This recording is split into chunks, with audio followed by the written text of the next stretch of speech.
على رسول الله وعلى آله وصحبه ومن والاه. اللهم لا علم لنا إلا ما علمتنا إنك أنت العليم الحكيم. اللهم وتب علينا إنك أنت التواب الرحيم. سبحانك لا نحصي ثناء عليك أنت كما أثنيت على نفسك. أنت المقدم وأنت المؤخر وأنت على كل شيء قدير. اللهم اجعل جمعنا هذا جمعا مرحوما واجعل التفرق بعده تفرقا معصوما ولا تدع فينا شقيا ولا محروما. اللهم آمين. In the name of Allah subhanahu wa ta'ala, the most compassionate, the most merciful. All praise and thanks are due to him, and peace and blessings be upon his beloved Prophet Muhammad sallallahu alayhi wasallam. He who's guided by the will of Allah, no one can misguide him, and he who's misguided, no one can guide him except Allah subhanahu wa ta'ala. We do bear witness that there is no God but Allah and Muhammad is his messenger. Assalamu alaikum wa rahmatullahi wa barakatuh. Last time we finished quickly. It was like a pause and we had like a subtitle. We were in the context where Muhammad sallallahu alaihi wasallam, after the finishing of the battle of the Badr, there are some kind of traditions. قال كان يقيم في عرصات المعركة 3 أيام. He used to stay in the location for 3 days. One of the things he did, we ended up where he asked the bodies of the 70 killed of Quraysh, when they were thrown into one of the wells of the area of Badr, he addressed them with قال يا أبا جهل بن هشام يا أمية بن خلف. He starts addressing them with their names and name fathers and the names of their grandfathers. إنا وجدنا ما وعدنا ربنا حقا فهل وجدتم ما وعد ربكم حقا. We have found what Allah has promised us to be true.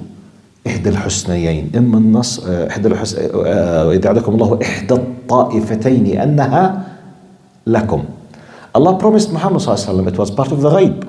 They have full submission and trust in Allah. You either will have the caravan or the victory. Period. Inna wajadna, we have found what we've been promised to be true. Have you found? In this I stopped and I had a subtitle, if you remember. Now, at that specific moment, emotionally, humanly, some people might think, wow, horrible. Because Umar al-Khattab asked Prophet Muhammad, قال يا رسول الله كيف تخاطب أجسادا قد رمت. They are rotten. You know, they were killed in 3 days. They're thrown there. Ya Rasulullah, you are talking with dead people. قال والله ما أنتم بأسمع منهم. You are not having the ability to hear better than them. ولكنهم لا يستطيعون الإجابة. They can't reply. How? We don't know. This is not our, it's up to Allah subhanahu wa ta'ala. Is it something specific for them? Is it for everyone? This is not our job now. Allah is able to create us, to enable us. So Allah made them able to hear what Prophet Muhammad was telling them. In that specific moment, I had like a pause and I started talking about concept, if you remember, Hidayah, Idlal, if you remember. Why we highlighted this? Because this is part, because Abu Jahl was one of the greatest example of the practical application of Idlal. Be careful. I'm not talking about dalal in general. I'm talking about idlal, the deliberate misguidance of Allah. Because Allah subhanahu wa ta'ala says in the Quran literally, وَيُضِلُّ اللَّهُ الظَّالِمِينَ وَيَفْعَلُ اللَّهُ مَا يَشَاءُ. Indeed, Allah does misguide. Because I said this could be a misguiding, confusion for some people. Does Allah misguide? Yes. It's exactly like asking the following question. Does Allah punish? Yes. But does Allah punish just for the sake of punishing? No. There is a consequence. There is what? Something that precedes this, something that comes before that. A people will be entitled to be punished. Is this acceptable in common sense everywhere or not? The same thing, like we have the concept of punishment, idlal, misguidance is part of the punishment. Exactly. That's why we explained again very quickly the concept of hidayah, which is guidance. And we said guidance, we call it guidance of directions. It's like the signs on the streets. Allah does give us the Quran as a guidance, Sunnah guidance, inner nature instinct guidance, your feelings, your understanding, your common sense, your logic, your inner nature, your instinct, incidents, experience, stories, actions, reactions, everything happens. It just keeps telling you, be careful, because make analogy, okay? And on this, Allah does guide. سنريهم آياتنا في الآفاق وفي أنفسهم حتى يتبين لهم, and we will show them, our signs in the horizons and in themselves till it becomes 100% certain, true, for sure that it is the truth.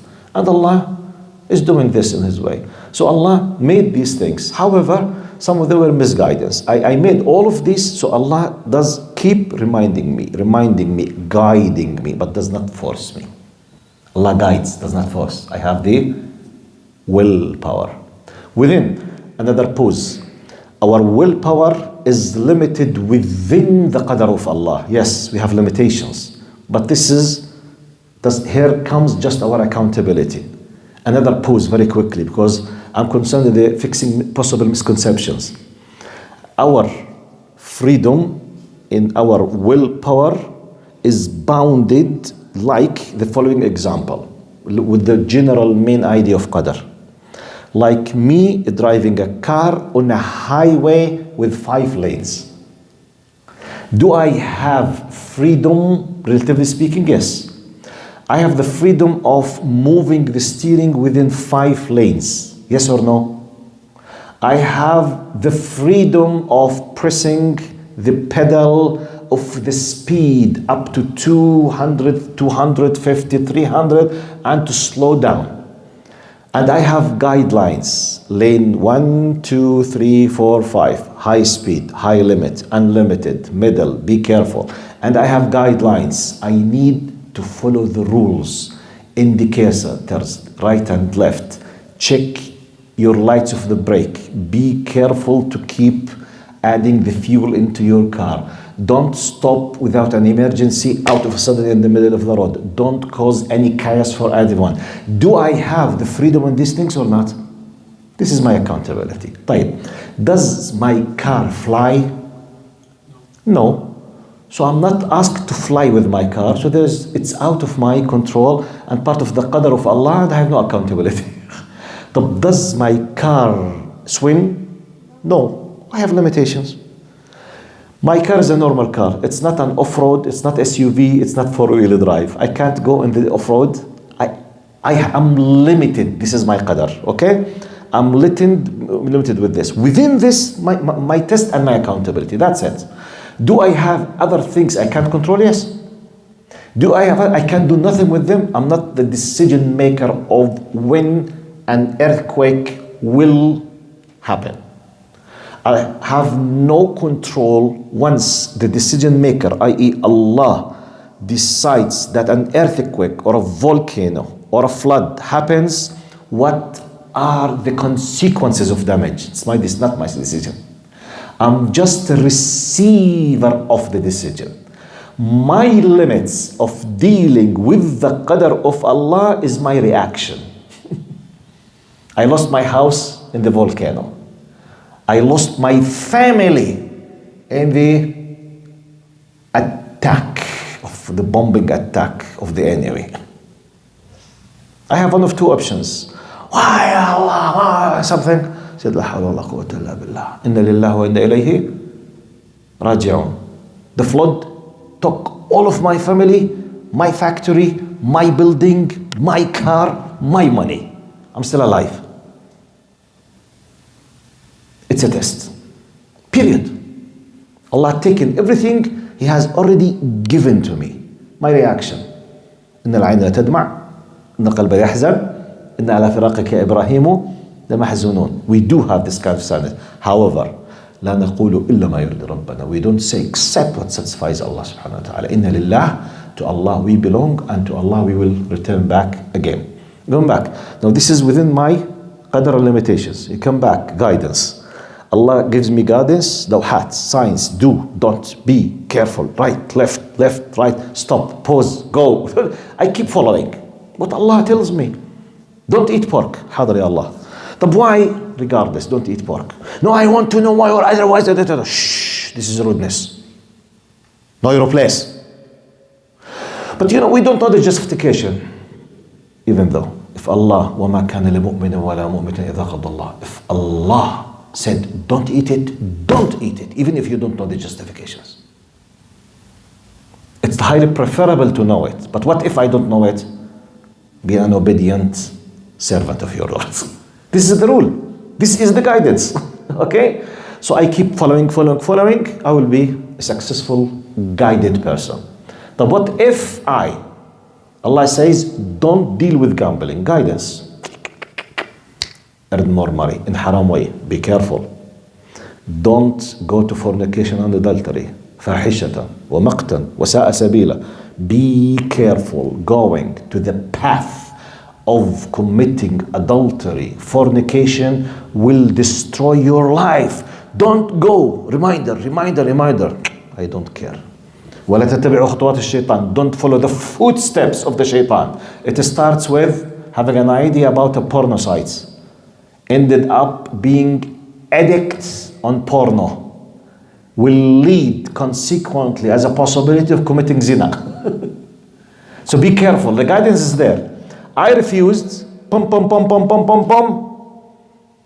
I feel bad. Made a test. You have HIV virus. Why ya Allah? Naam habibi. Ish why ya Allah? You've been reminded 100 times. Don't be careful. It's like what someone will tell you. Don't eat any food before washing your hands. Don't eat. There's something called germs, viruses, filth, dirt. Be careful. I don't care. I just left the washroom without even washing my hands. I always eat the sandwich. So I touch my fingertips after the washroom 100 times. Be careful. Wash your hands.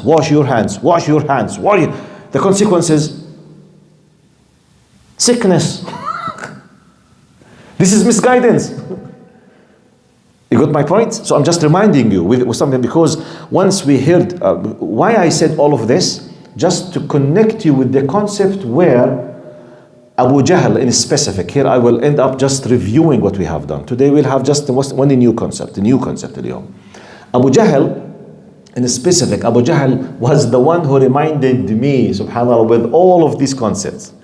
Because Abu Jahl insisted Allah gave him 15 years of chances. 15. 13 in Mecca plus 2 years before Badr. True or false? 15. It's not once or twice or three, hundreds of incidents, tens, hundreds, 15 years. And when he received the information that Muhammad and his companion ﷺ is about to attack the caravan, he immediately led a full equipped army to fight, to defend. Then they received, here comes now, the information that the caravan is saved. Abu Sufyan is completely secured. Khalas. The problem is finished. He could have and should have returned. What did he say? They told him, Khalas, the caravan is saved. Go back, save your time. He said, قال لا والله حتى نأتي ماء بدر ونشرب الخمر وتضرب لنا القيام وتسمع بنا العرب. Here's the concept of misguidance now. He said, no, by God, we will not return back till we reach the location of Badr. We drink alcohol and our slave girls will dance for us. And everyone in the Arabic Peninsula will hear about our might and our prestige. So he was pulled to his final destiny. He did not know that. Allah was bringing him, Allah giving him such a chance. خلاص يضل. He could have returned maybe another chance, a third chance. You never know. Alas, he went in there. So he came there, finished. That's why I re-highlighted, because that's my first time I talk about this.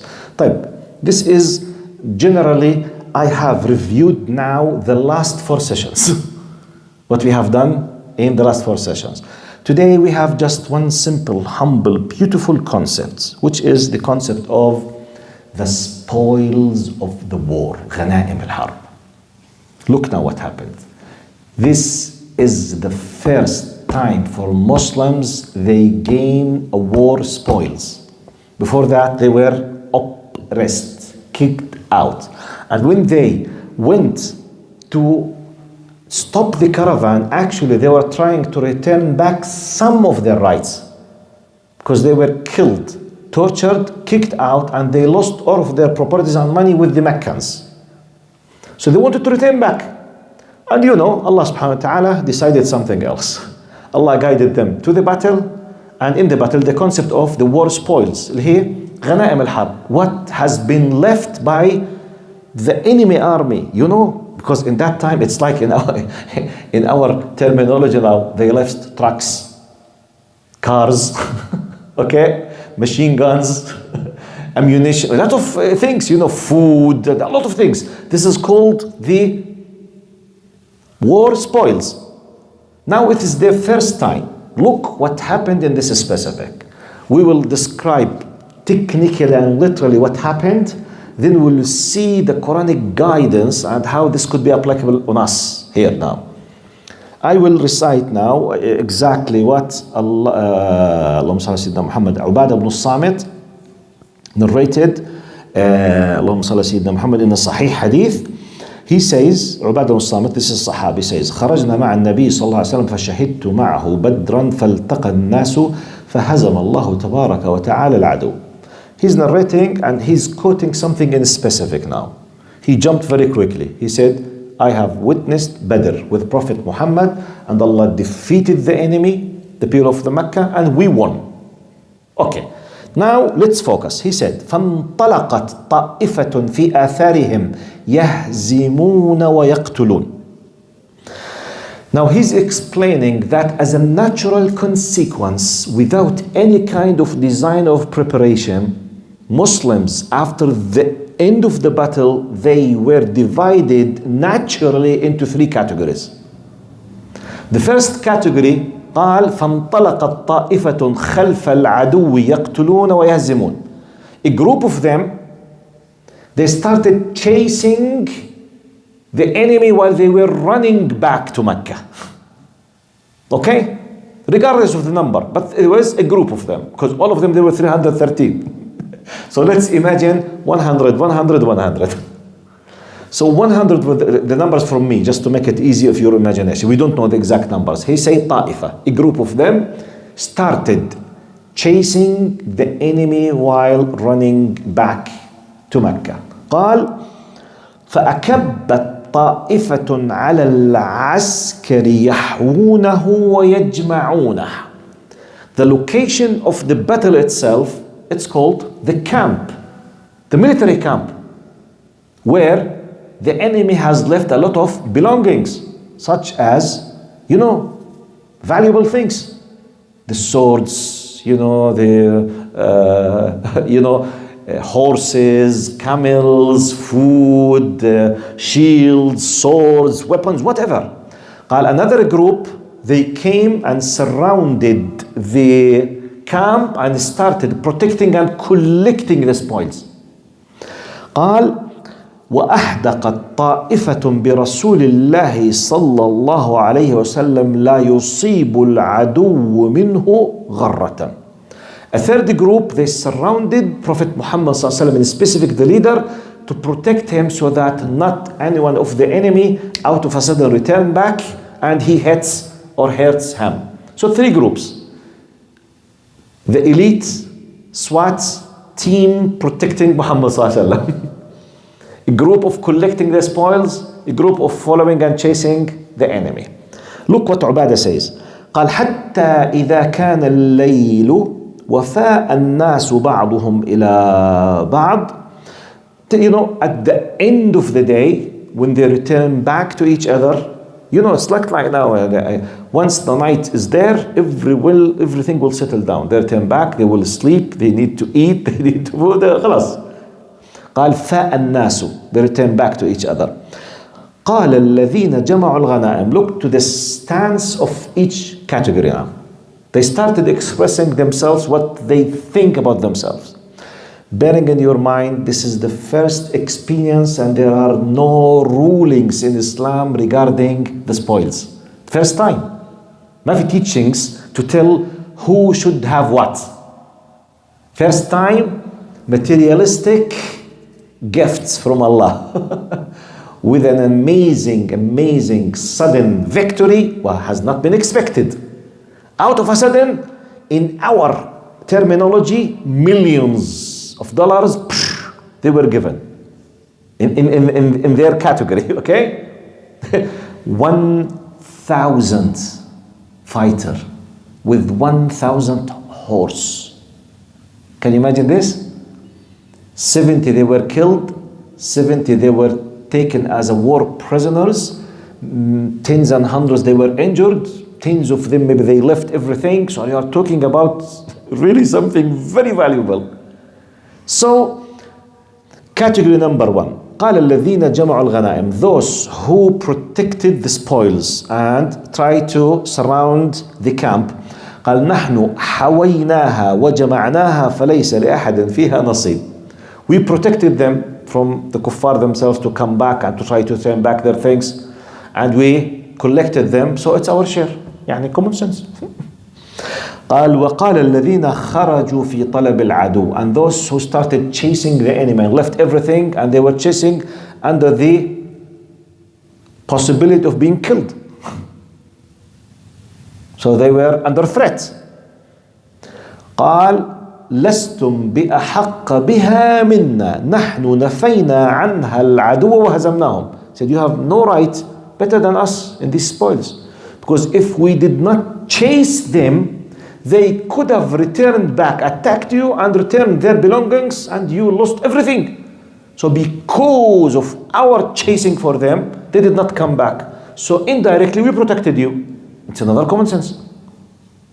Third group, قال الذين أحدقوا برسول الله صلى الله عليه وسلم لستم بحق بها منا أحدقنا برسول الله وخفنا أن يصيب العدو منه غرة واشتغلنا به. He said, neither nor any of you deserve these spoils. Unless we protected Prophet Muhammad, we could have lost everything if they hurt him. So we deserve it. What happened? Dispute. Who deserves, which group deserves the spoil? Some people might say, what? But they are Sahaba. Yes, they are human beings. And there are no teachings. So the room is open for ijtihad now. What do you mean by ijtihad? Doing your best. From your point of view, you deserve it. So you are just expressing your point of view, your feelings, your thoughts. You are expressing your thoughts because no teachings. No teachings, no rulings. The first time in the history for Muslims now. So subhanallah. Here we need to know the lesson. Now, what Ubadah continues. قال فنزلت, at that specific time, Allah revealed, يسألونك عن الأنفال.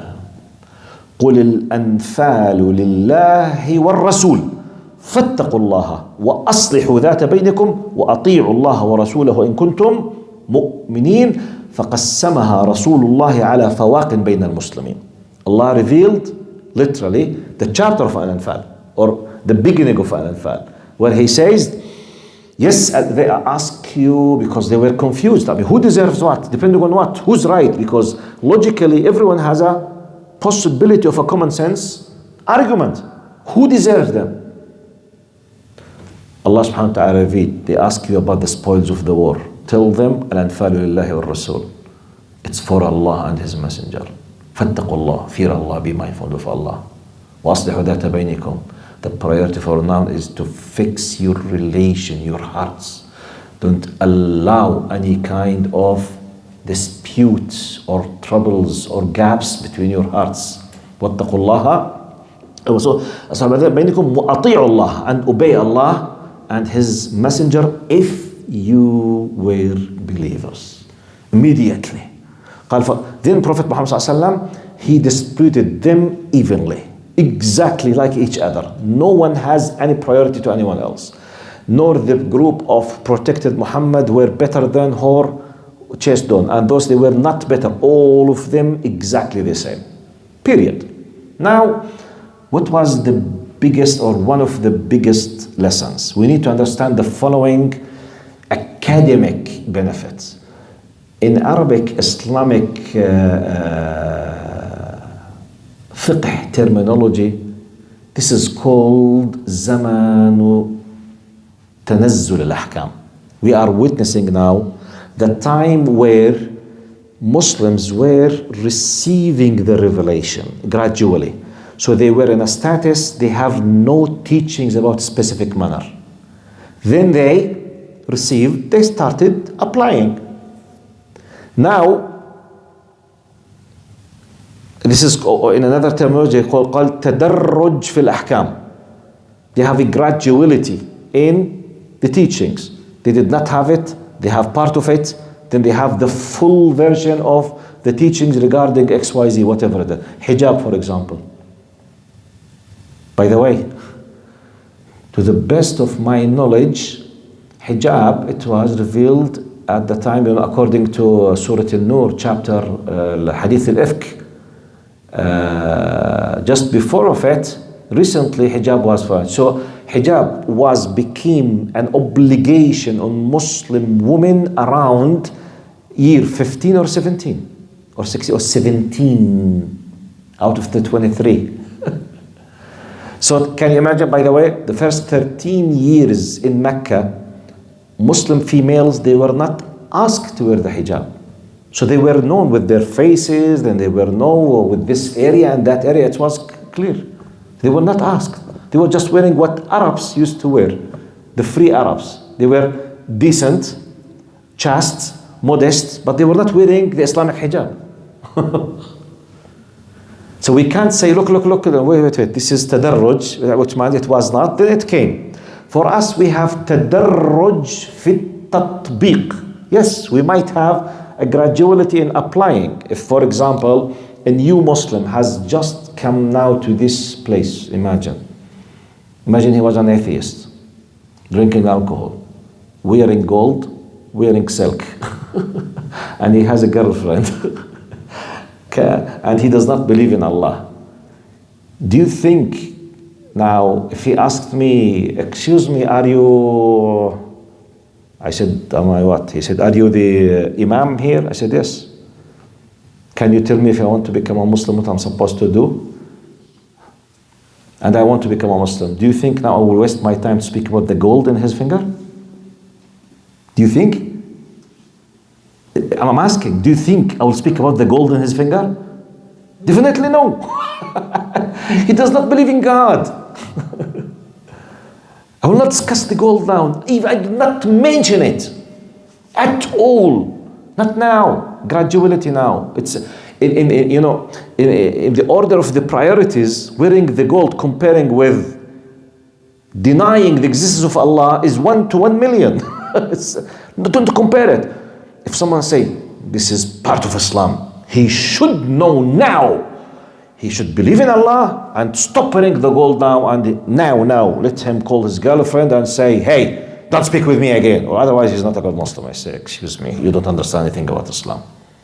Why do you think Allah decided to reveal the teachings on the span of 23 years? Why do you think? Khamr, for example, alcohol, one of the most difficult addiction for people on earth, including Arabs. It was part of, like now, many people, they drink the alcoholic liquids more than the normal water. True or false? Many people, yes, it is. In the Gulf area, the majority of people, they drink Coke and Pepsi and similar things more than the water. Reality. I'm not saying Pepsi and Coke are alcohol. I'm just giving an idea that sometimes some beverages or some kind of liquids are drunk more than the pure water. Anyway, so, and we have stages in making alcohol prohibited. So in this we need to know the following, that 15 years, no teachings at all about how sorry.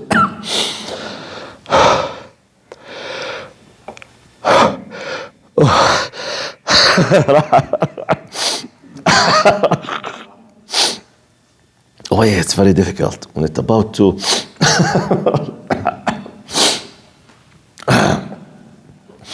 15 years, no teachings with regard how to dispute war spoils. But why? No need. No need. When the need appeared, immensely the ahkam, the teachings were revealed. Period. طيب, the fact that they disputed with regard who should have what, does that mean they are not a good Sahaba? No. It's a normal, natural consequence of human beings. Because they are just using their common sense and their traditions. As pagan Arabs, when they fight, they have some kind of vision about these things. So they did their ijtihad. This is mine, this is mine, this is Allah revealed. So this is the first file to be learned from this. The second file, in Islam, the biggest lesson now, the core point of Islam, submission. Everything belongs to Allah, regardless. You wish, you feel, you hate, you love. You want, you regardless. We are servants, slaves of Allah. If Allah and His Messenger mention something in a specific matter, whatever Allah wants has the priority, not what I think or I feel or I want. This is the core of Islam. Or otherwise, our faith should have been labeled as Iman, not Islam. Are you with me? Which is faith. Because we have faith, alhamdulillah. None of us is a disbeliever. But how many of Muslims have submitted themselves? This is the question. Many of us, we don't have in philosophical faith, we believe in the hereafter and we believe Allah is the best. We believe, yeah, no problem. طيب, تعال حبيبي, يلا.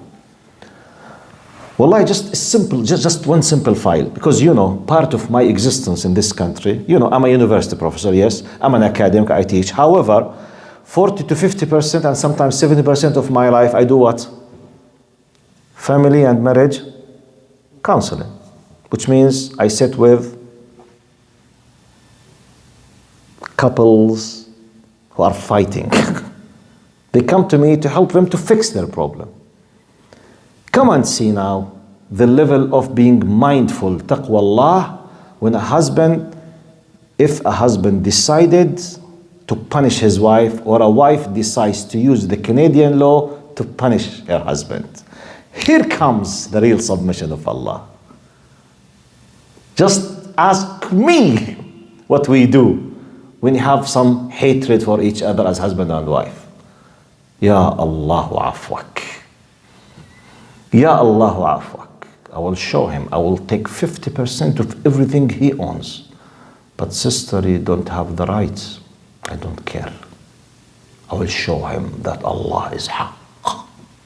Ooh. But sister, you have the right of the mu'akhar, which is what remains from the dowry. You have the right of haqqul mut'a. Haqqul mut'a, which means like a gift of an amount of money. When you are divorced, it is calculated in a way to give you some kind of support and power till you decide your other way. And you have anything that has been promised or agreed upon or whatever, or a debt. But generally 50% of what he owns, it's haram Islam. You have no right, just generally. Sometimes 50% of what he owns could be 5 million. And you deserve 200,000. Take your right to 100. Here comes now the submission. Here comes. Or the opposite. طيب. He knows, wallahi, I faced tens of cases. He knows that in Islam, the woman cannot be divorced except in 2 ways. Either direct divorce by the man or the khulu'. And the khulu' is not valid unless if it is done by an Islamic court or something similar, like a community of scholars, like a masjid with a reputation, with a specialist, because it's not an easy thing now, because, no. So either khulu' by the woman or the divorce. Islamically speaking, being divorced through the civil court will not make the woman divorced. She will be still connected to the man. Come and see how many men, they don't fear Allah and destroying the life of the other. They left them. They go and live in haram with another woman. They don't care. They just disappear from whatever, and she's stuck. They call me crying, begging me, please speak with him. Let him divorce me. I speak with him. I don't want. But you know, she will not be divorced and not easily to prove it, but we don't have Islamic courts. I don't care. I want to take revenge. I'm witness on these things. Here comes, you know, what does it mean to be a Muslim? Not a believer, a Muslim. Here comes the concept, because, well, you know, because they were disputing, this is my money, this is mine, this horse is mine, this sword is mine, this shield is mine, this is mine. Wait. يسألونك عن الأنفال. لله وللرسول. Detach yourself. Don't think about it. أصلحوا ذات بينكم. Be careful. This is about just generally a Muslim with a Muslim, not about husband and wife. The most important sacred relation between two human beings. The highest. Because you decide who's your partner by choice. You choose her and she chooses you. So, in this context, I will remind myself I'm a respected brothers, and I will finish inshallah today's talk with this lesson, which is وَمَا كَانَ لِمُؤْمِنٍ وَلَا مُؤْمِنَةٍ إِذَا قَضَى اللَّهُ وَرَسُولُهُ أَمْرًا أَن يَكُونَ لَهُمُ الْخِيَرَةُ مِنْ أَمْرِهِمْ وَمَنْ يَعْصِ اللَّهَ وَرَسُولَهُ فَقَدْ ضَلَّ ضَلَالًا مُبِينًا. It is not for a believing man or woman when Allah and His Messenger decree a matter to have any other choice in that matter. Indeed, whoever disobeys Allah and His Messenger has clearly gone far astray. This is the biggest lesson from the story of the spoils of the war in Al-Fal in Badr. وَمَا كَانَ لِمُؤْمِنٍ وَإِذَا قَضَى اللَّهُ. When Allah decides. How this is applicable in our lives. Divorce and rights, one of the examples. Hijab is one of the examples. I'm still not convinced. You know how many times you hear this from sisters? I'm not convinced. Sister, excuse me, who told you that you need to be convinced to apply what Allah wants? But I'm not convinced. Okay, in this same logic, someone has the right not to pray because he's not convinced. In the same logic, someone has the right to commit the zina because he's not convinced in the prohibition of this. Okay, your husband has the right to be evil with you because he's not convinced that he should be nice with you. In the same logic, your husband has the right to cheat you because he's not convinced that cheating is bad. Seriously? What? I'm not convinced.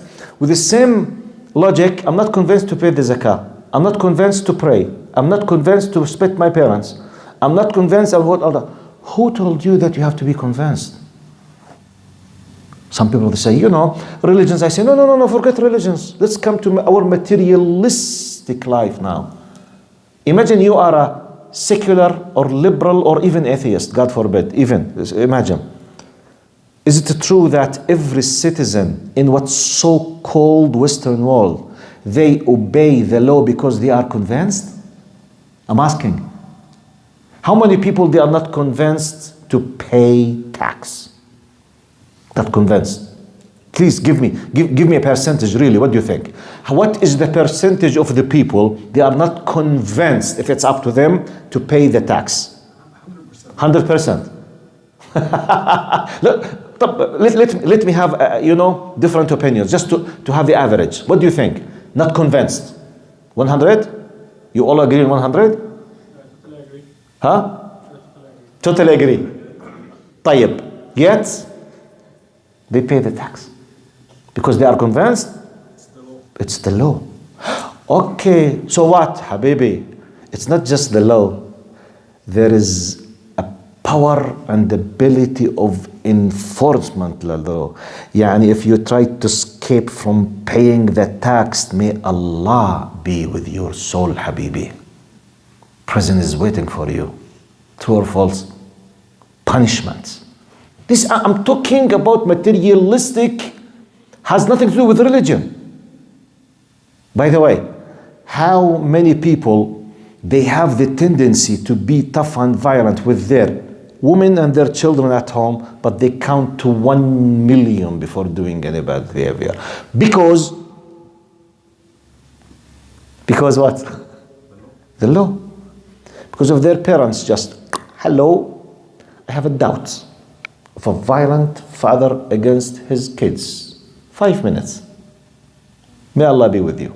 Bye-bye. See you next decade, Habibi. You are finished. Does this happen or not? Is he convinced? No. Is there? No. Many things. We don't do things just because we are convinced. Be careful. By the way, if you want to open the space generally that the people should obey what they are just convinced in, you will end up doing nothing on earth in any system. Open it to secular army. Tell the soldiers, Habibi, don't obey the commandments of your officers unless if you are convinced. Any army will stay an army on earth? Yes, salam. Your officer tells you, go and do so as what. You are not convinced. Sorry, I'm not convinced. What? What is the core point of the power of an army?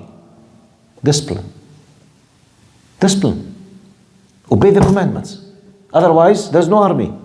Even if you have the power, even if you have the number, no discipline, no army.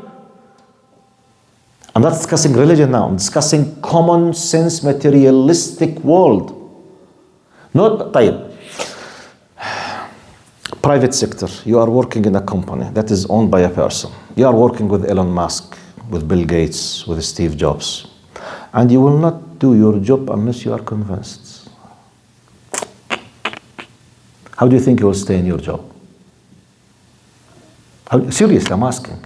Any private sector, in computer engineering, car manufacturing, food, whatever, you don't do what you've been asked to do as employee unless if you are convinced. How many people will stay in their jobs? So please be careful. When you speak about Islam of submission, don't allow any man to come who's brainwashed, he does not understand what he's saying, to tell you, people, we have the freedom, but we don't have the freedom. No one is free. No one is free. The only difference between you and me, we are both slaves. You decided to be enslaved by imperialism, colonialism, secularism, liberalism, atheism, whatever ism you did, and I decided to be a slave for Allah. This is the only difference. Both are slaves, period. You can't escape from it. But you decide to be enslaved by your choice. I mean, who is your God? Your God could be the system. Your God could be the government. For example, when you go to Arab governments, many of the security forces and Arab leaders, who is their gods? The regimes, the parties, or the kings, or the bosses. True or false? We call them Shabbiha, Sahijya, Baltajiyya. I don't know how to translate these things.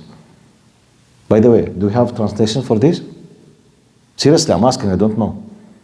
How, is there, by the way, those who understand Arabic, how do we translate Baltaji or Shabbih or Sahij? Thugs. Huh? Thugs. Thugs? يعني زي عصابات يعني أو No, thugs. Thugs. No, عصابات is mafia, but thugs is exactly Baltaji.